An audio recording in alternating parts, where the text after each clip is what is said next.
पते गोपेश गोपिका कांत राधा कांत नमोस्तुते तप्त कांचन गौरांगी राधे वृंदावनेश्वरी वृषभानुसुते देवी प्रणमामि हरिप्रिये वाञ्छाकल्पतरुभ्यश्च कृपा सिन्धुभ्य एव च पतितानां पावनेभ्यो वैष्णवेभ्यो नमो नमः जय श्री कृष्ण चैतन्य प्रभु नित्यानंद श्री अद्वैत गदाधर श्रीवासादि गौर भक्त वृंद हरे कृष्ण कृष्ण कृष्ण हरे हरे हरे राम राम राम हरे हरे ओम नमो भगवते वासुदेवाय ओम नमो भगवते वासुदेवाय ओम नमो भगवते वासुदेवाय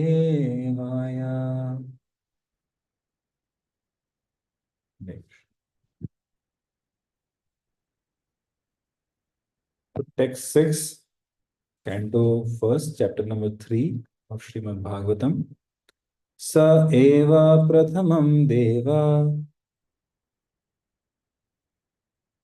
Prabhu, Vishal bro, if we are only like two of us, no? Like both of you and here me, then you don't have to display this. Like I have my book here. You both can see locally also. We are actually live streaming it, and Adinath Prabhu might be joining from YouTube. Oh, okay, fine. Got it. स एव प्रथमं देव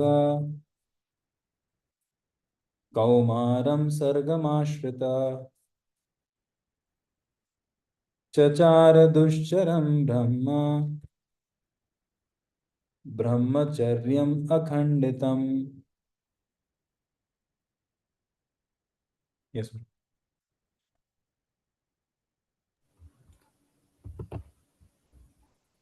First of all, in the beginning of creation, there were the four unmarried sons of Brahma, the Kumaras, who, being situated in a vow of celibacy, underwent severe austerities for realization of the absolute truth.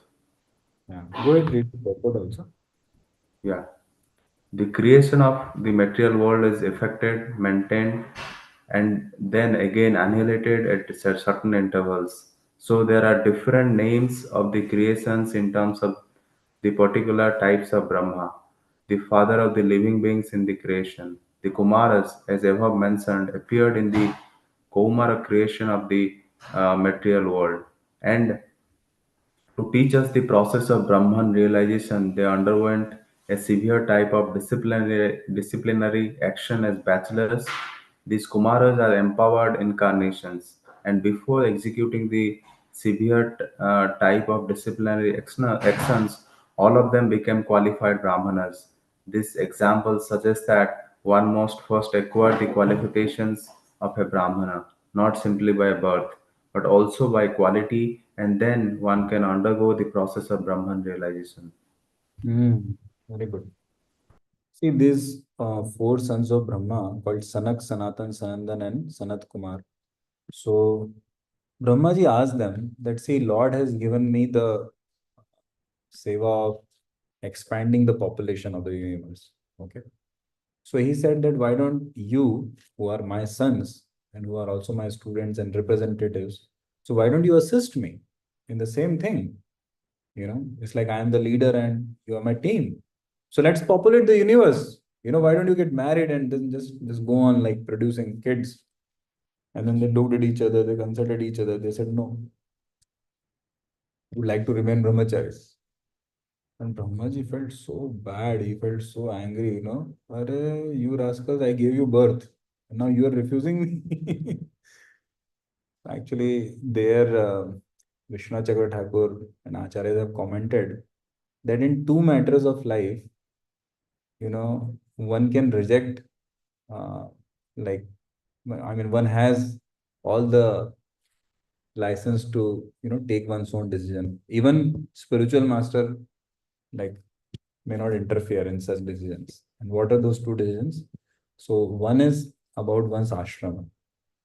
So one may choose brahmacharya ashram, one may choose grihastha ashram.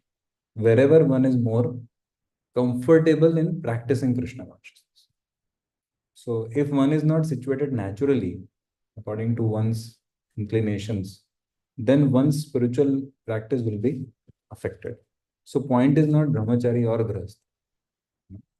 Point is not this seva or that seva of population or seva of education in Krishna consciousness.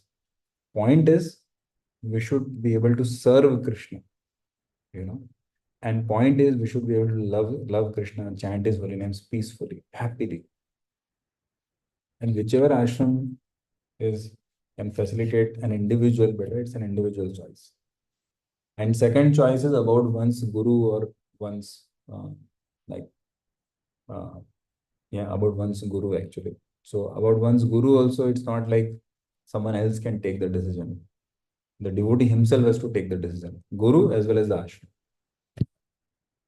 So you will find in the Bhagavatam there are both the types of examples. There is one example in the 5th canto of Privrat Maharaj, who was a sannyasi, and for the sake of rendering the service of being a king of the universe, because they were not finding any other better trained and fit king, so they went to him. They said, why don't you leave the sannyas ashram and come and become the king?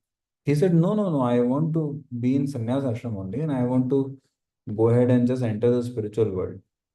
I want to focus totally on my own sadhana bhakti. So then, like, they tried to explain to him actually. So his guru was actually kind of, supporting his decision to remain a sannyasi, to remain in the renounced order of life. So Narad Muni was his guru.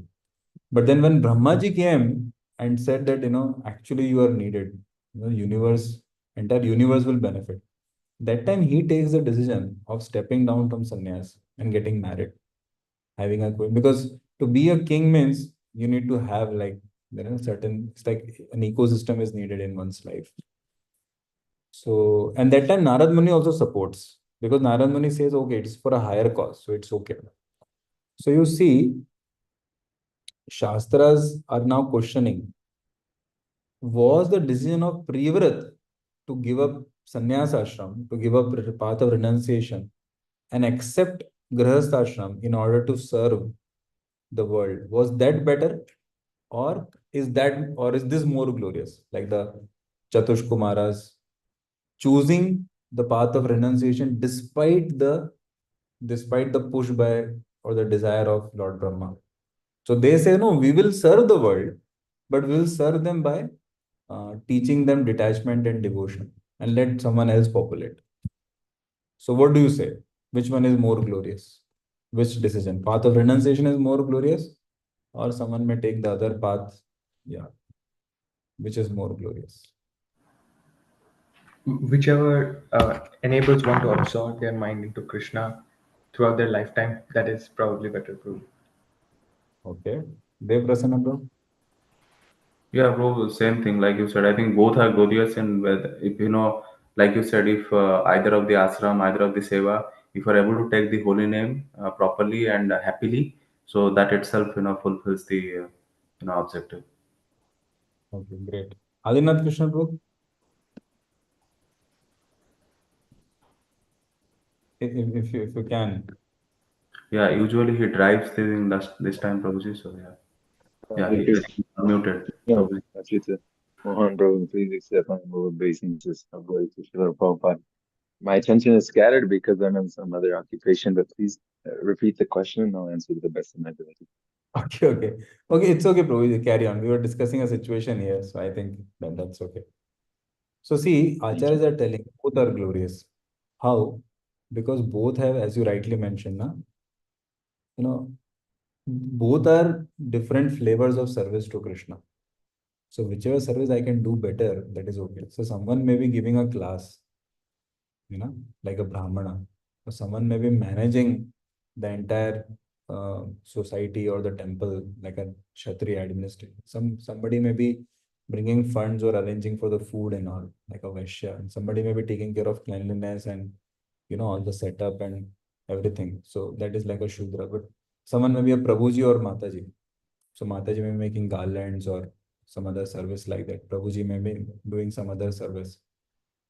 And some kid may do service in his capacity or her capacity, and some adult may do service in it. So actually, just like Lord Ram, like Squirrel and Hanuman, he was pleased with both.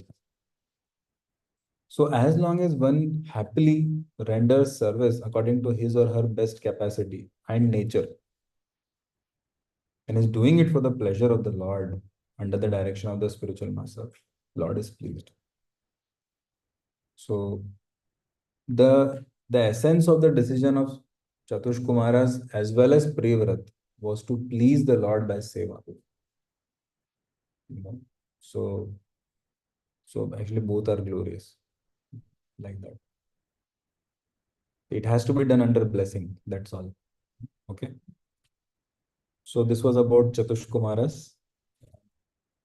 The next, let us go to the next incarnation. That is text 7. द्वितीयं तु भवायस्य रसातलगतां महिम्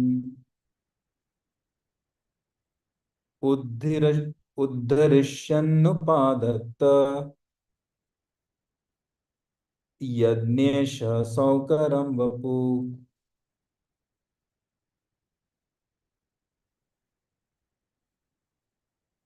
The, sup- the supreme enjoyer of all sacrifices accepted the incarnation of a boar, the second incarnation, and for the welfare of the earth, he lifted the earth from nether regions of the universe. Purport. The So indication is that it's okay, Prabhu. So see, this verse talks about Varaha avatar. So in um, different universes, different avatars, different types of Varaha avatars have come. So there are three types mentioned by the Acharyas. First is Shweta Varaha, white boar incarnation. So Shweta Varaha is described to have lifted the earth. Like that was the only, so somehow the earth had fallen into the Garbhodaka ocean and Lord came as Varaha there and lifted. Just like a boar goes into the gutter water, similarly Lord comes in the form of a boar. So he goes into the Garbhodaka ocean and then he lifts the. So, so Prabhupada actually says that like a filthy object is lifted by a boar from the gutter. So of course material world is filthy, but like so the task is done by the Lord like that. And uh, second like type of Varaha avatar is Neela Varaha. Neela Varaha means comes in like blackish bluish complexion. And he does both. He kills Hiranyaksha also and he lifts the earth out also. Then third type of Varaha that is Rakta Varaha. Rakta Varaha is like drenched with blood. So it is explained that in uh, one of the incarnations as Varaha, as Neela Varaha, while killing Hiranyaksha, Lord was drenched in the blood of Hiranyaksha. And so he became like totally reddened.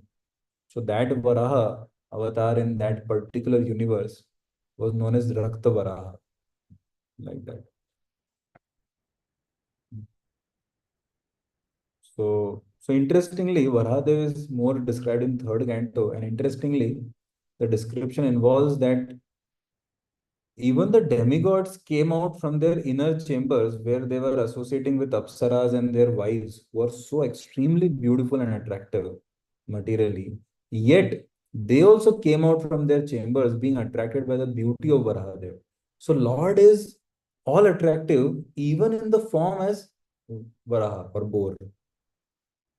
See, in this world, even a even the body of the opposite sex, whether man or woman, or the same sex or whatever, is actually a dirty body. I mean, all of our bodies are very dirty. Actually, whatever comes out of the body is foul substance.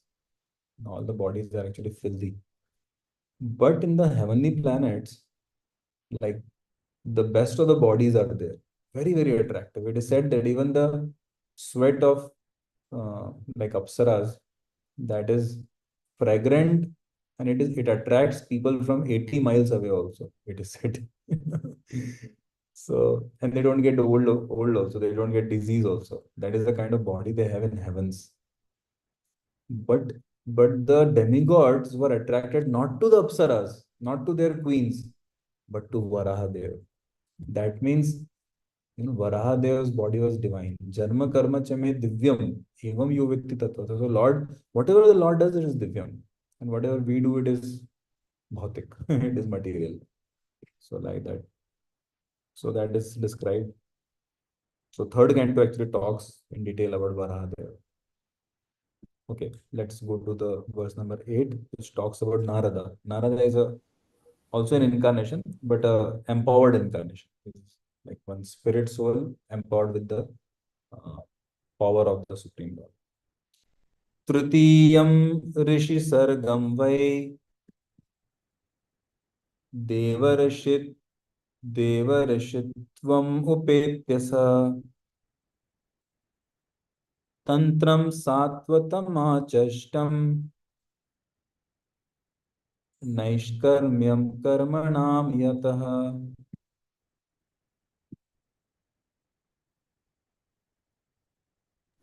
In the millennium of the rishis, the personality of Godhead accepted their third empowered incarnation in the form of Devarsi Narada, who is a great sage among the demigods. He collected the expositions of the Vedas, which deal with the devotional service and which inspire non-fruitive action.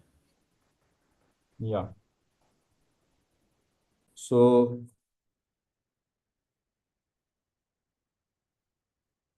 I think we have discussed a lot about Narada already in our past, discussions. So I think we'll just skip it. But the entire idea is that Narada Muni is a very glorious personality, and Narada Muni, especially, you will see like he's there in so many deliverances, like Prahlad Maharaj, Dhruv Maharaj. Okay, he's there in like most of the leelas of the Lord. Yeah, so it's very, very special. And Srila Prabhupada is called as the Jet Age Narada Muni, because Prabhupada also kept traveling all over the universe, liberating this person, that person, this city, that city. But then Prabhupada actually sat with the globe on the table, and they were like many of his leading disciples. He said, okay, pick up one country and go and deliver it. Establish Krishna consciousness. And some Mataji said, Prabhupada, can we women also, accept some country? Prabhupada said, women and men means what? We are spirit souls, we are devotees. Don't be in bodily consciousness. Then Jayapataka Maharaj had said Prabhupada. So Prabhupada wanted to make him temple president of Calcutta. So Prabhupada told somewhere that I want to make him temple president of Calcutta, and I want to give him sannyas. Maharaj said, Prabhupada, I'm only 19. Prabhupada said, so what? Don't be in bodily consciousness. Oh my God. So actually, where the entire world is filled with fruitive workers, there are personalities like Narada, totally opposite, diametrically opposite. They are living only for the fruit of serving others with by connecting them to Krishna, by giving them love of Krishna. The highest well-wishers of entire world. Okay, let's go to text 9. तुर्ये धर्म कला सर्गे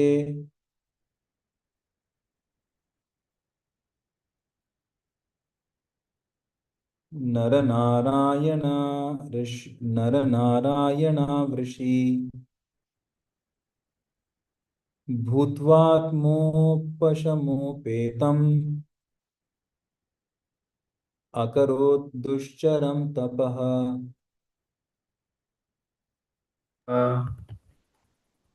In the fourth incarnation, the Lord became Nara and Narayana, the twin sons of the wife of King Dharma. Thus, he undertook severe and exemplary penances to control the senses.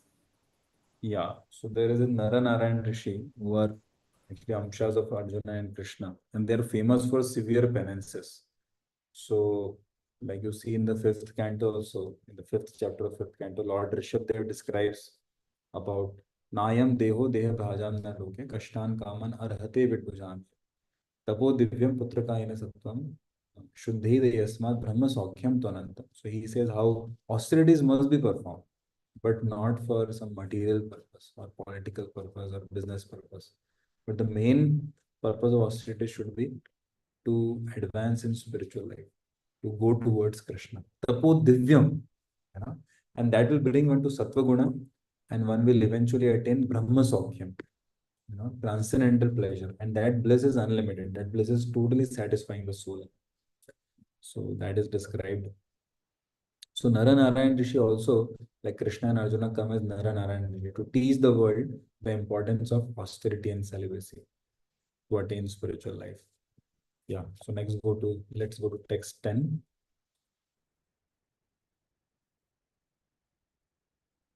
Panchama Kapilo Nama Siddhesha Kalaviplutam Provachasuraye Sankhyam Tattvagrama Vinirnayam.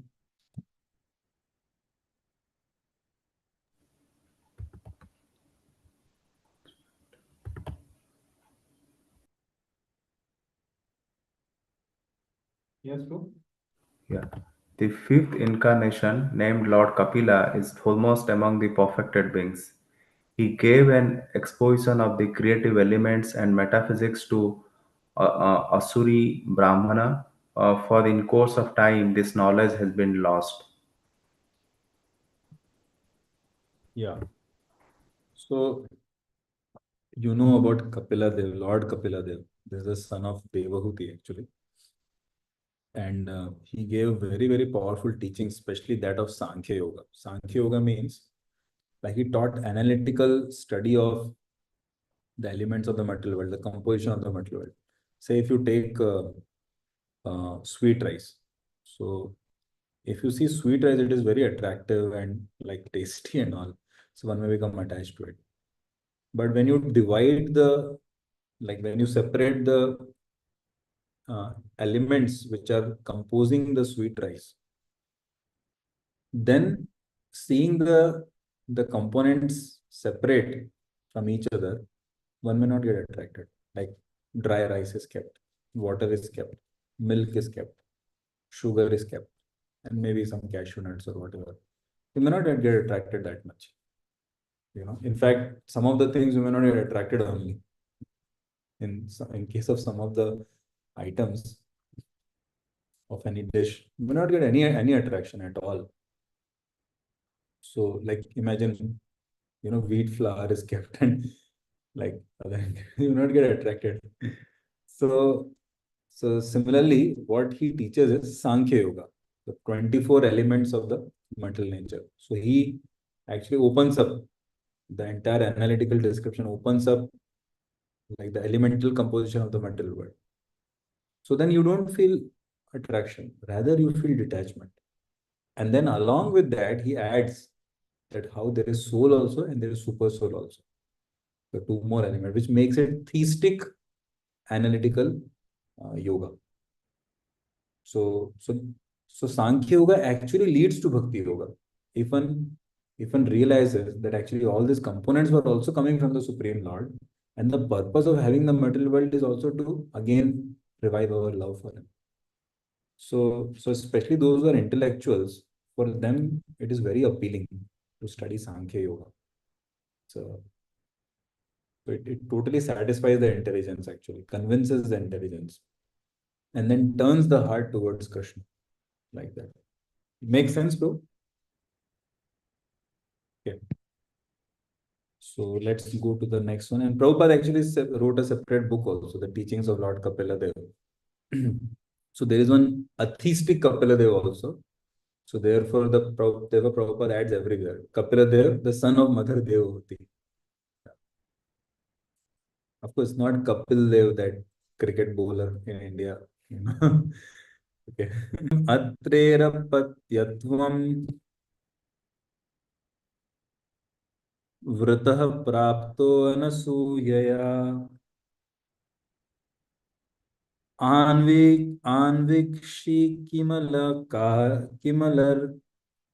okay एक minute Anvikshikim alarkaya Prahaladadibhya uchivan. Yes, true. Here's the purport also. The sixth incarnation of the Purusa was the son of the sage Atri. He was born from the womb of Anasuya, who prayed for an incarnation. He spoke on the subject of transcendence to Alarka, Prahlada, and others. Yadu, Haihaya, Hai, Haya, yeah, etc. So, Rose, should I read the purport or?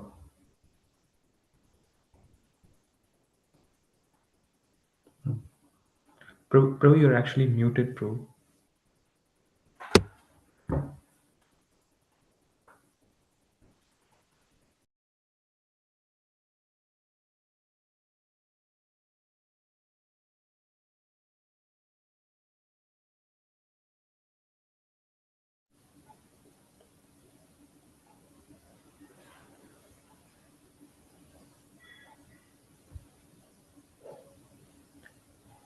Prabhu, you're mute. Yeah, we can. Sorry. You Yeah. read the entire purport? No. Yeah, read the purport. Yeah, the Lord incarnated himself as Dattatreya, the son of Rishi Atri and Anasuya. The history of the birth of Dattatreya as an incarnation of Lord is mentioned in the Brahmanda Purusa in connection with the story of the devoted wife. It is said it is said there that Anasuya, the wife of Rishi Atri, prayed before the Lords Brahma, Vishnu, Shiva as follows: My lords, if you are pleased with me, and if you desire me to ask from you some sort of blessings, then I pray that you combine together to become my son. This was accepted by lords, and as Dattatreya, the Lord expounded the philosophy of spirit soul and especially instructed Alarka, Prahlada, Yadu, and Haiheya, etc. Actually, there are certain incarnations of the Lord who are not to be followed. So Dattatreya and Lord Buddha, they are like that actually. They are not to be followed. Okay. So you can do end the screen. So there are like, because their teachings, they were Lord only, but their teachings were like not matching the right uh, tattva, the right siddhanta. Because of certain time, place, and circumstances, Lord had to give that. Just like sometimes you are going to a certain destination, but then you start like this because this road was not there. So then you sometimes take a, you know, so initially it may appear like, so then sometimes the Lord has to come in certain avatars and take people a little bit away from dharma. But that is part of the long-term plan. But then now when we know the truth, so like Dattatreya and Lord Buddha, so they gave according to that time and audience, they gave certain teachings, but that is not to be followed actually, which is given in the scriptures itself. Hmm.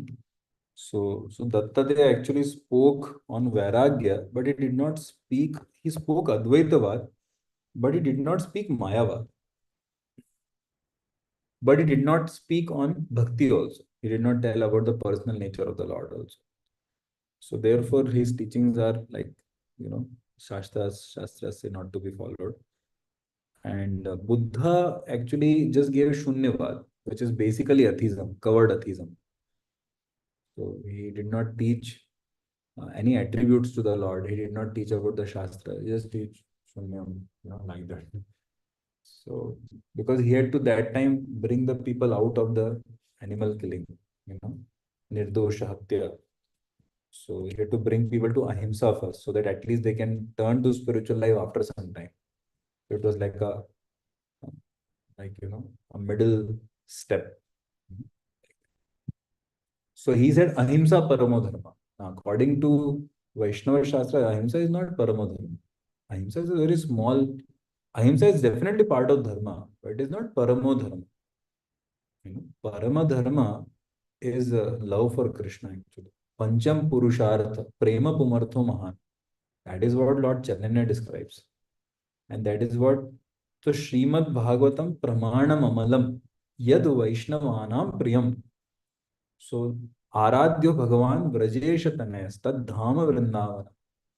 So, the Tattva Gyan or the philosophical conclusions established by Lord Chaitanya were on the basis of Srimad Bhagavatam. And therefore, they are accepted as the highest truth. Hare Krishna. Please accept my humble obeisance.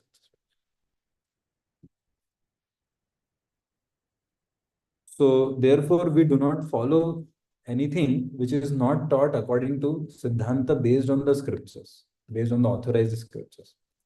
So, these two incarnations of the Lord are special because although they were Lord themselves, yet their teachings are not to be followed. So, Dattatreya and Lord Buddha. So, their teachings were having meaning according to the audience and time and circumstances they were in. So that was a middle step to bring people to the right step. But today, no, that is not relevant. Although what they taught, yes, partially and under some conditions, conditionally it is true. So now, if someone loves Lord Buddha, knowing that Lord Buddha is actually incarnation of the Supreme Lord Krishna, and someone develops love for Lord Buddha, but he knows that the teachings are wrong. So someone develops bhakti to Lord Buddha as a person, then yes, he can also go back to Godhead. Because as a person, Lord Buddha is Krishna only. Similarly, same thing for Lord Dattatreya also. Like that. Is this clear, Prabhu? Could I explain it properly? Okay. So they did not teach transcendental process, but they were transcendental themselves. So they were the absolute truth. Yeah. So in the spiritual world also, there are planets of Lord Buddha and Lord Dattatreya also. Okay. Yeah. So let's go ahead. Text 12. Tatah saptam ahakutyam रुचेर यज्ञोऽभ्यजायत स यामाद्ये सुरगणैर अपात् स्वायंभुवान्तरम्.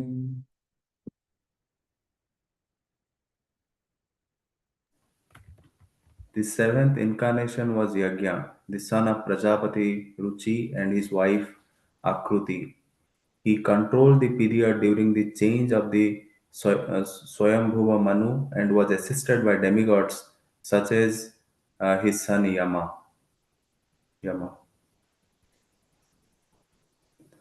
The administrative post occupied by the demigods for maintaining the regulations of the material world are offered to the highly elevated pious living beings. When there is a scarcity of such pious living beings, the Lord incarnates himself as Brahma, Prajapati, Indra, etc. and takes up the charge. During the period of Swayambhuva Manu, the present period is of Vaivasta Manu, there was no suitable living beings who could occupy the post of Indra, the king of the Indraloka heaven planet. The Lord himself at that time became Indra, assisted by his own sons like Yama and other demigods. Lord Yajna ruled the administration of the universal affairs. Yeah. So this Yajna, this Yajna incarnation is also referred in some places.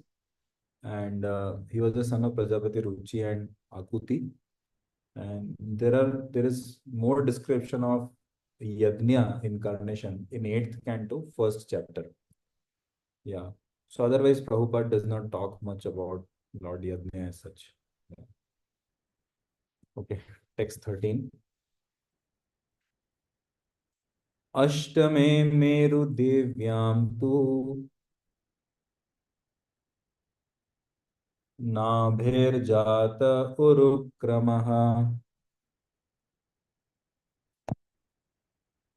दर्शयन् वर्त्मधीराणाम्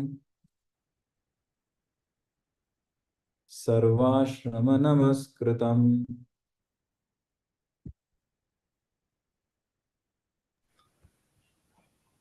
The eighth incarnation was King Rishabha, son of King Navi and his wife Meru Devi. In this incarnation, the Lord showed the path of perfection, which is followed by those who have fully controlled their senses and who are honored by all orders of life.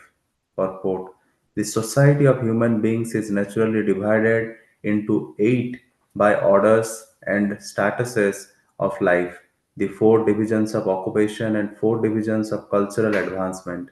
The intelligent class, the administrative class, the productive class, and the labor class are the four divisions of occupation. And the student life, the householder life, the retired life, and renounced life are the four statuses of cultural advancement towards the path of spiritual realization.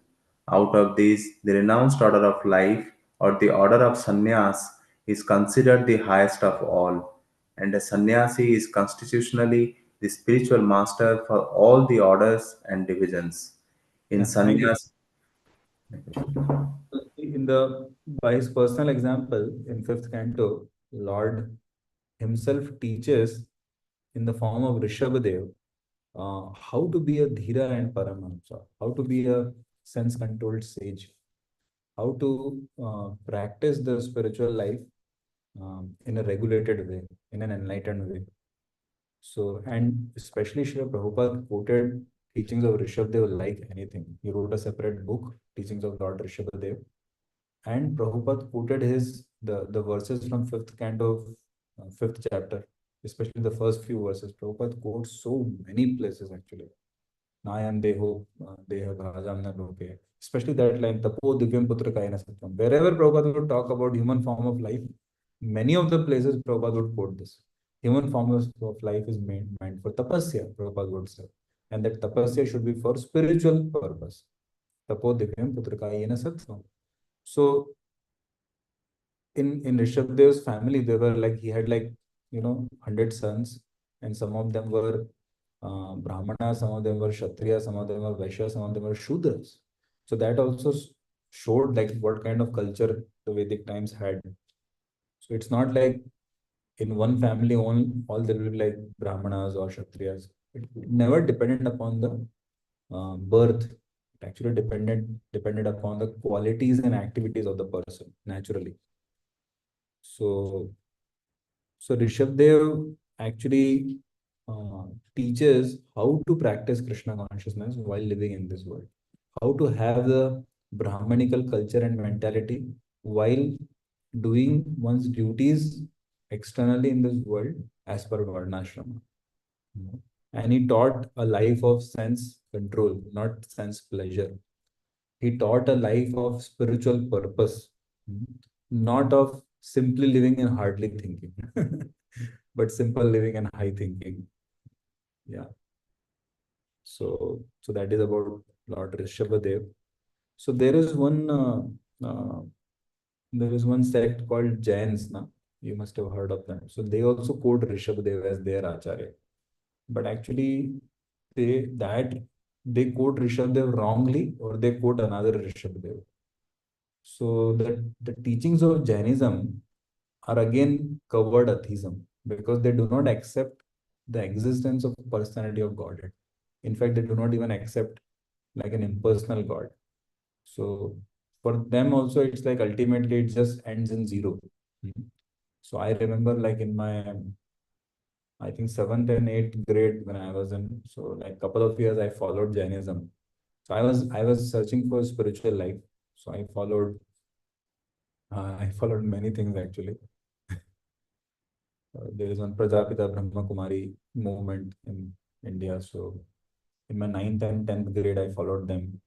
In seventh and eighth, I followed Jainism. And there was one Dharma Bharati, I followed them also. Then almost 2 to 3 years, I followed Christianity because I was in a convent school, and there was like all this church, and there was a seminary, and this entire setup was there actually. So it was a big campus.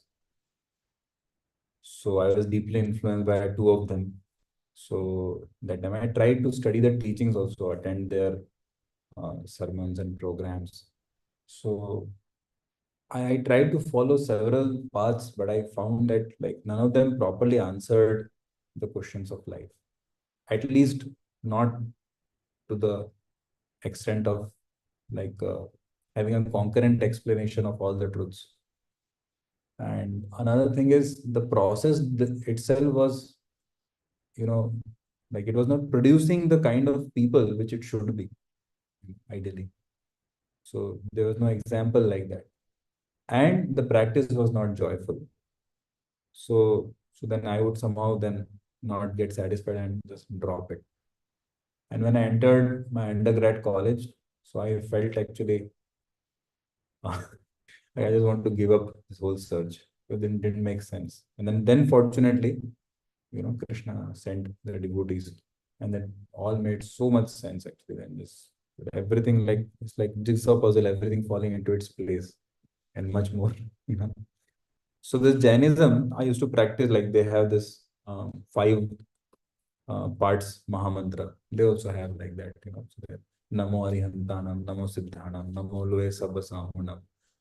So it's a nice thing actually, and I chanted it for almost like 2 to 3 years. I chanted very religiously actually, very as my first priority. I followed all the like whatever taking bath, and they also have this no onion no garlic and many things they have.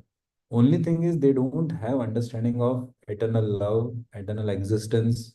They don't have any understanding of like the Lord being a personality or even the Lord being there. So their entire understanding is everything comes to a shunyam. Shunyam is like everything just comes to a eternal pause or eternal, uh, it's just denial of all the existence actually.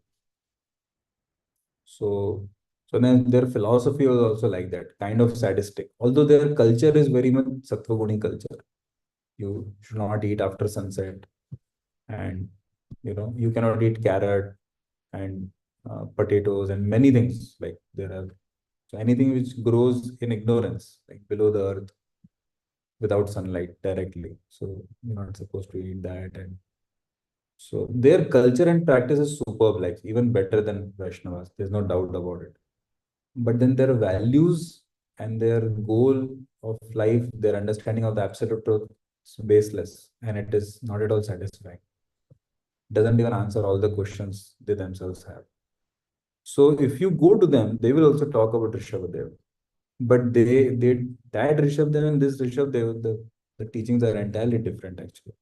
So theirs is only just culturally, like you would have seen, they put this white cloth and they remain naked also. So and they do like austerity, like plucking their hair like this. It's very painful. So and how they practice celibacy, like their sannyasis. So there is a I forgot the name. So there is a plant actually, or certain category of plants. So if you take the juice of the leaves, like you just take the leaves and crush and just take the juice.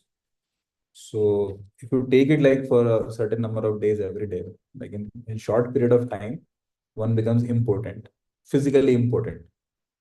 Once uh, uh, like the function of one's reproductive organs, it ceases to exist.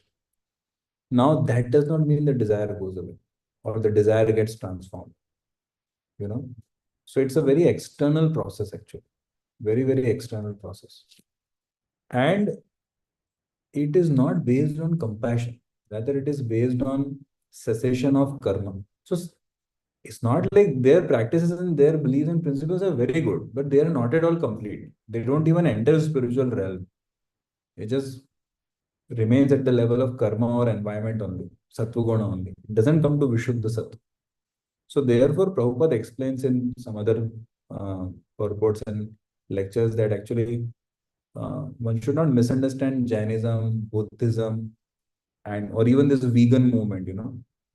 Like it's great. Okay, we appreciate vegan and all. Like at least our devotees get a lot of help now, because somewhere you see Oriental vegan restaurant, so you can at least, if you don't have any other shelter, find some food there better than, so there are all these things, but as such, it is not like some core spiritual path. It is not shastrically authorized. Yeah.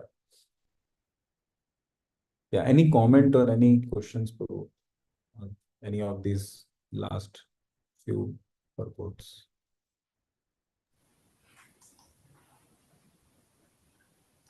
Thank you for sharing about Varahadev, Prabhu. I have not read too much about Varahadev, but thank you for sharing about the three types of Varahadev and uh, what the purpose of each incarnation was. Actually, in Bangalore, just near my house, there is the Sri Narsimhadev temple. That's the ISKCON Bangalore temple that is near my house. Not the Ritik one, the actual ISKCON one. Yeah. So there they have nine different gold paintings are in the temple, and they represent different types of Narsimhadev in different Ugra Narsimha, and then Narsimhadev with Prahlad Maharaj, Narsimhadev with Lakshmi, and all of them. And the main deity is Narsimhadev. And that's when I knew that there are so many deities, and each of them have their own planetary system, and it was amazing to know all of that. And now for Varahadev as well. So, Yeah. Hare Krishna. Okay. There is the time. I guess we should stop here for today. okay, yes. Thank you very much for time, attention, and eagerness. We'll continue from text 14 time. So very good to study the Shastra, isn't it? Yes. We feel let the time stop and so thanks for giving me the opportunity also. Remembering.